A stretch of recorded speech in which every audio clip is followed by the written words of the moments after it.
We are back on Morning Line. Thanks for joining us. Nick Barris here. It's a live program from the News Channel 5 studios down on James Robertson Parkway downtown. We continue to invite guests to come on and talk about a variety of subjects with relation to the coronavirus. And next up, joining us by Skype from the MTSU campus is Professor John Weil. Good morning to you, sir. Can you hear me okay? Good morning. Hey, look at you. You've got a chroma key behind you. It looks good. Thank you. that was a last-minute addition this morning. All right. Well, good setup. Hey, listen, among other things, and we just like to talk about politics. This is interesting. I thought of you as soon as I heard about this. Did you see where President Trump and former Vice President and likely presidential challenger Joe Biden are going to arrange a phone call regarding the coronavirus pandemic? Biden's campaign says they're trying to set this up, and the president said he would absolutely take a call from Joe Biden. What do you think of that? I'd like to be the fly on the wall, wouldn't you? Yeah. So would I. I just don't know. What is, I'm wondering, these are two important people. One's the president, of course. The other, is going to be running for that. What do you think is the motive behind this and the fact that both are agreeing to it? It certainly would be incumbent upon Biden to be as presidential as he can even before he becomes president, and certainly probably would be to some advantage to Mr. Trump as well to, try to be as bipartisan as we can. Initially this issue started out as, Trump sort of discrediting it as some kind of, hoax by his opponents.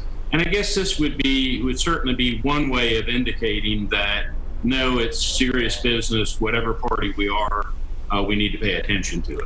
You know what? I hadn't thought of that, and I think you're exactly right. This is a chance at least to show some unity between the two of them. Because at first I was thinking, I see how this might benefit Biden, but I wasn't sure how it might benefit the president. And I think on both sides there's benefit. It's interesting, by the way, Professor, I see an awful lot of those in the media who not so long ago were poo-pooing this whole virus thing.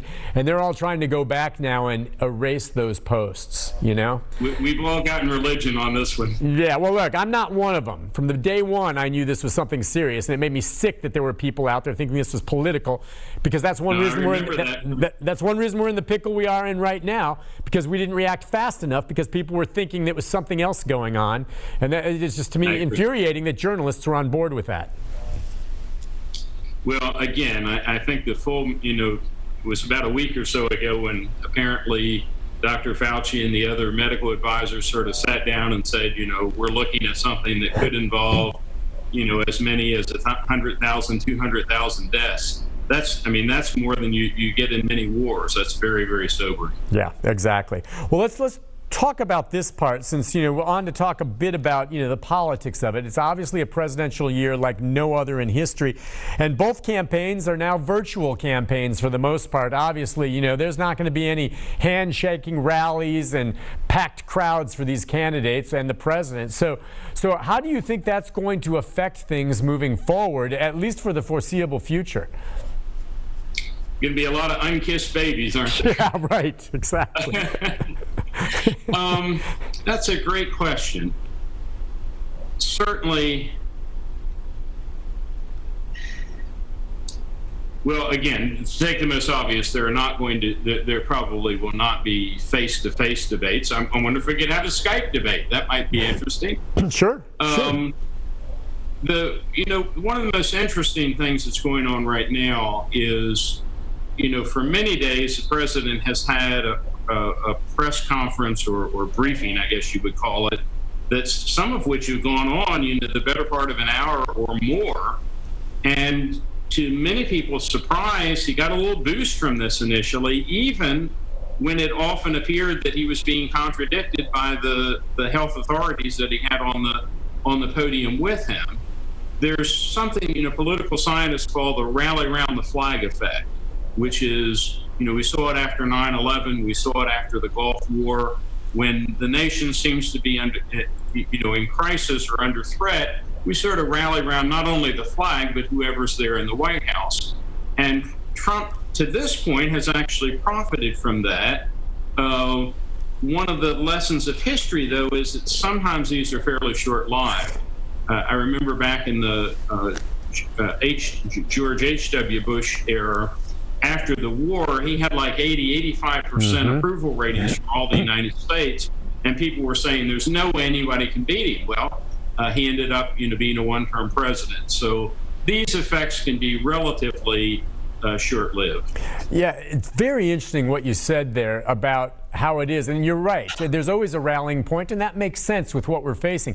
Then is it kind of key if we hope and pray that, we see a turn of this virus sometime maybe in the next month, where at least we start the downward process. Obviously, it's going to be months and likely, more than a year before we come out of it, but improvement.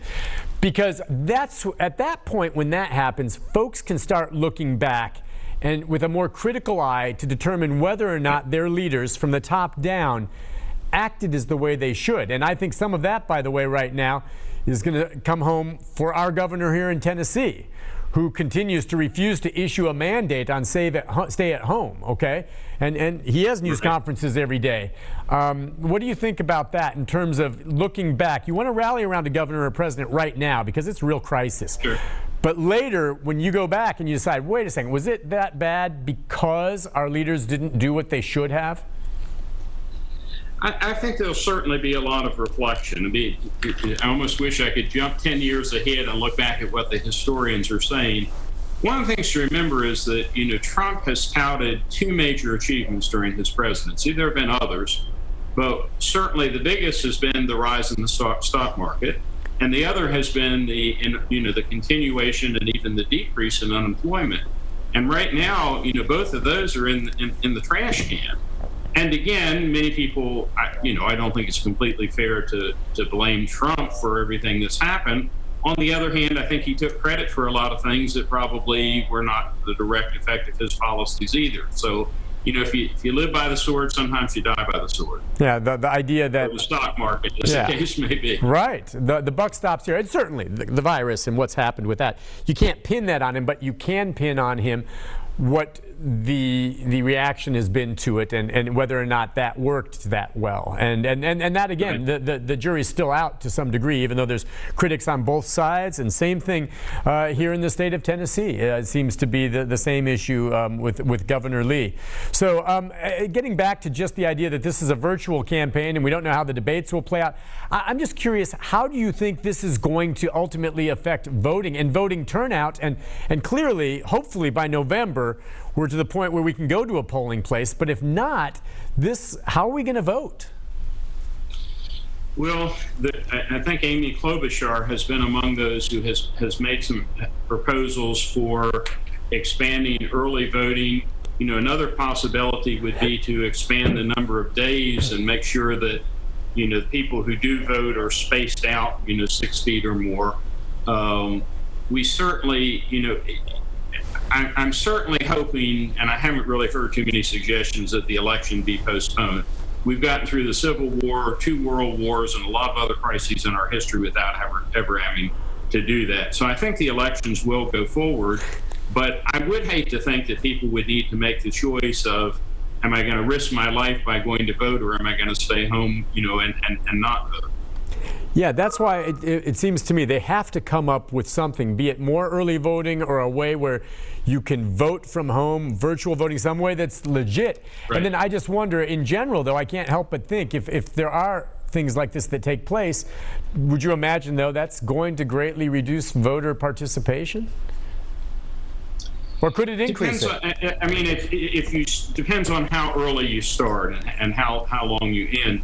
I think we discussed in the Lance program, the one reservation I have about a lot of this early voting is, particularly if you can send in ballots on election day and they're not going to get counted until, 5 or 10 days later, we could be in a situation in the Electoral College where we go a good 3 or 4 weeks after the election before we know who won.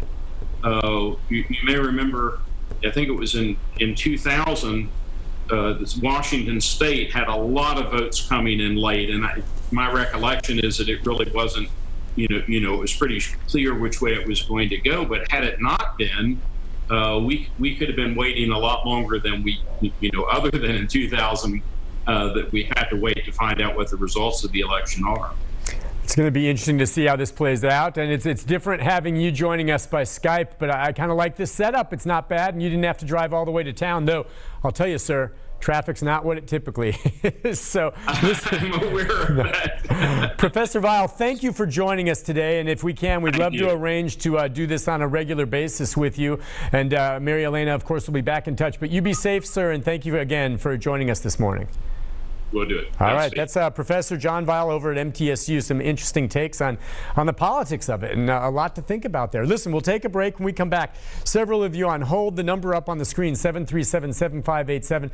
We'll try to get to all your questions and comments as soon as we come back. Stay with us.